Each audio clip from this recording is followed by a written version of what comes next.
Hey guys, in this video, I'm going to talk to you guys about how I was able to turn a breakup into a breakthrough and how one breakup literally changed my life. So, in this video, if you listen to the very end, you'll see not only how I went through a breakup, how it affected me when I was down at rock bottom, but also how I was able to go from zero and negative $30,000 in debt in that rock bottom to not only building the business of my dreams, but meeting hundreds of billionaires and multi-million dollar entrepreneurs when I started with a very small network, zero business acumen or experience, and just took imperfect action on a dream of mine to have the show going. So for me, that was my dream. But if you're watching this video, it might relate to you. Maybe you're going through a breakup, some challenge in your relationship, or maybe some pain in some other area of life, and you want to learn how to turn your pain into power. So that's what this video is about. And the point of this video is to A, share my story, but B, share this one key lesson, and that is that nothing in life has any meaning except the meaning that you give it. I'll say it again, and it's a line from Tony Robbins. Nothing in life has any meaning except the meaning that you give it. And so what happened for me was this was probably 5, 6 years ago. And the story is such that I was in a relationship with somebody inside of a year. And to me, it was the first time I had actually truly opened my heart, invested in a relationship, and maybe saw something serious down the line. Long story short, I thought everything was great. We had had some challenges, but somewhere along the road, she one day randomly, and I had never had this happen to me. I had always been the one to break up most of the time. And so one day she calls me out of the blue after we're dating for a long time and we're talking about the potential of, marriage and living together and all these dreams and aspirations at the time. God, this was like 5, 6 years ago at the time.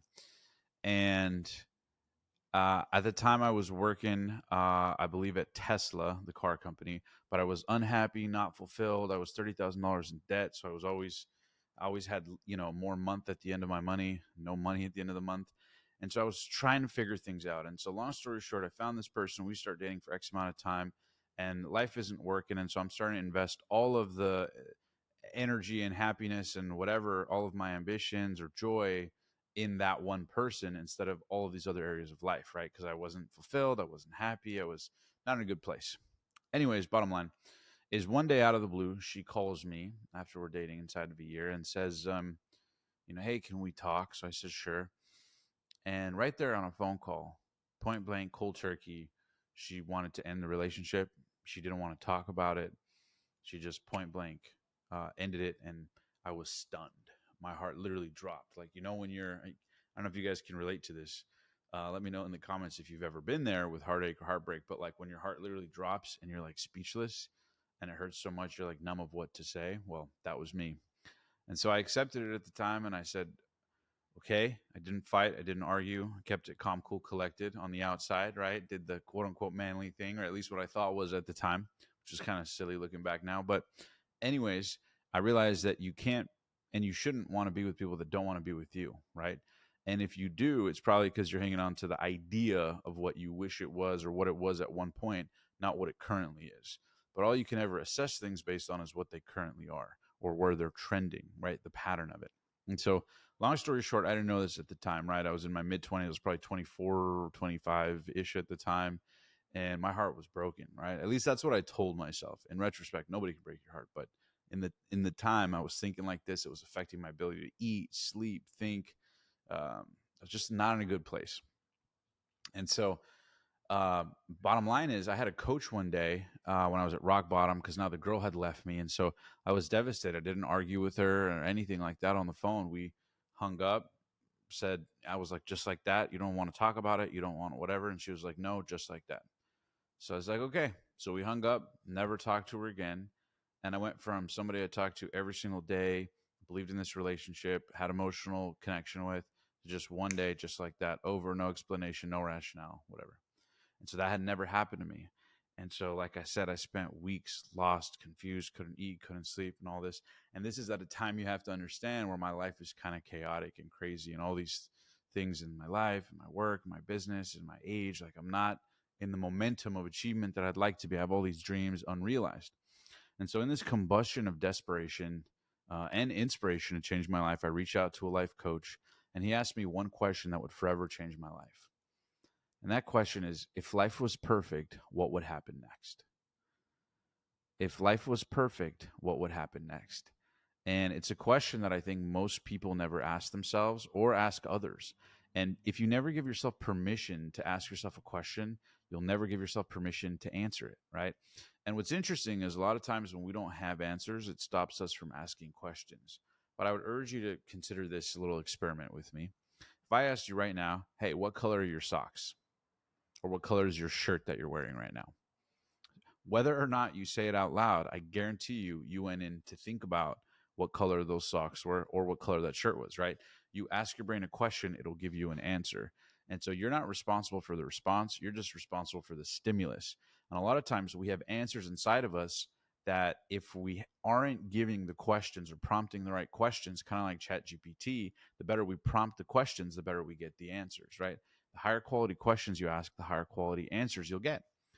And so this coach asked me this high quality question for the first time. If life was perfect, what would happen next? Would this breakup and this pain be a cause for a breakdown or a breakthrough? And I said, well, where it's trending now is a breakdown, right? Nothing's working in my life. I can't sleep. I can't eat. I can't think. I'm heartbroken. I'm replaying scenarios a million times over, writing messages and drafting them. Should I send it? Should I not? I'm in that cycle. And so, bottom line is, I ended up saying, yeah, I want to use it to break through. And he goes, okay, if life was perfect, what would a breakthrough look like? How could you use this pain as energy? How could you use this pain as fuel? How could you use this pain to serve you instead of jail you? And I was like, well, I would channel the energy into something meaningful. He was like, all right, well, what's meaningful work to you? Let's take out a pen and paper. And so we ended up writing down all these things, right? What's meaningful to me is having great, rich conversations at depth, at in-depth conversations at length on meaningful things, connecting with people who've done amazing things in life and business, interesting authors, insights, coaching people, consulting people, right? And I'm brain dumping all these things, not knowing how they'd come together. And so literally we just sat down kind of like a kitchen ingredient list, right? So you want to cook something in the kitchen, you got to take inventory of the ingredients you have. I just started taking ingredients of all the bits and pieces of what I did know instead of just getting overwhelmed and saying, well, I don't know what I want to do with my career. I just said, well, I know I like talking to people. I know I like people doing amazing things. I know I want to serve people. I know I want to reach a lot of people. I know I like speaking. And so little by little, we started to say, well, what about this? What about that? What about how can we combine this with that? And the parallel here is, if you're listening, is that if you're going through any challenges in life right now and you have pains or things that are just holding you back, but you also have ambitions that you're trying to piece together, use that fuel as power. Kind of like gasoline in a car, right? Life can give you gasoline and combustion, but you're the one in the driver's seat. You choose if you shift it into drive forward or if you shift it into reverse. All the universe is just gas. It gives you energy. And your interpretation, right? We said at the top of the video, nothing in life has any meaning except the meaning you give it. Well, this was a powerful insight for me. And so I wanted to share this powerful insight because it might serve you. Like, how can you use whatever combustion you're going through right now to use it to take imperfect action and channel the energy in things that propel you forward, even if it's inner clarity in your life or your business or getting to the next level? This happens at every level, right? Even 7, 8, 9-figure entrepreneurs that I coach and have done business with, even they'll tell you they'll run $100 million companies and have super challenges in their relationship or other areas of life. So nobody's immune, right? We're all equals in the fact that pain can equal power, but how we use it has to be as a counselor forward, not as a jailer keeping us stuck. And so, like I said, me and my coach sat down and we literally masterminded of all these ingredients. What could we do? And we said, well, we could combine these things and maybe start a YouTube show or a podcast. And I said, but who would I interview or who would I talk to? I'm not good at this, right? This was probably 2016, 2017, before everyone was having a podcast. And he was like, well, Omar, don't get overwhelmed. Do you have a friend who does video? I said, yeah. He goes, do you know how to make a YouTube account? I said, yeah. He said, okay, well then what if we just find one person first? Don't go overwhelmed about the show. He was like, what about the power of one? Just making one video with one videographer putting it together. And so then all of a sudden, all of these thoughts and delusions of, well, what about this? How are we going to monetize? How am I going to be good at it? All these crazy questions that usually show up and overwhelm us when we commit to something showed up in my mind. But because I had a coach there, he encouraged me to challenge that and said, what if we just start with one video and worry about the rest later? Right? Let's start with what we know and let it grow. So I said, okay, let's do it. Long story short, we ended up finding the first person, doing a video with them, And that ended up being my first episode of the podcast. I asked a friend if he knew a videographer. He introduced me to one. And so little by little, in one little chess move of being stuck, that ended up being the catalyst that got me my first show up on YouTube, made a channel that day, had no idea what I was doing in terms of a podcast setup. And then we had one video out. And then we had another video out. And then, the story's famous because the ex-girlfriend used to love Grant Cardone and hot Cheetos and stuff like that. So I made it my personal mission with that pain to not directly get back at her, but indirectly, I was like, you know what? If you don't want my time, I'm going to show you. And so I made it my mission to interview the creator of Hot Cheetos, to interview Grant Cardone. And, because in my mind, I was like, all right, she doesn't want my time. Well, I'll show you who wants my time. I'm going to interview these people and get millions of views, and maybe she'll want my time then, right? At the time, that was my driving force. It long since faded. That only motivated me for the first 3 to 6 months. So it's been years since I cared about that. But the reason I share this story is because this is what led me to not only increase in the frequency of podcast interviews, but that's what allowed me to get my next guest and my next guest. And then little by little, I got the Grant Cardones, and then the Ed Milet's, and then this billionaire and that millionaire. And little by little leveled up, all off the leverage and momentum of really just a deep, dark energy power that I converted into positive energy, right? So I turned that pain into power and channeled it into action. And the beauty and the reason I'm sharing this with you is because results last, but pain fades, right? They say time heals all.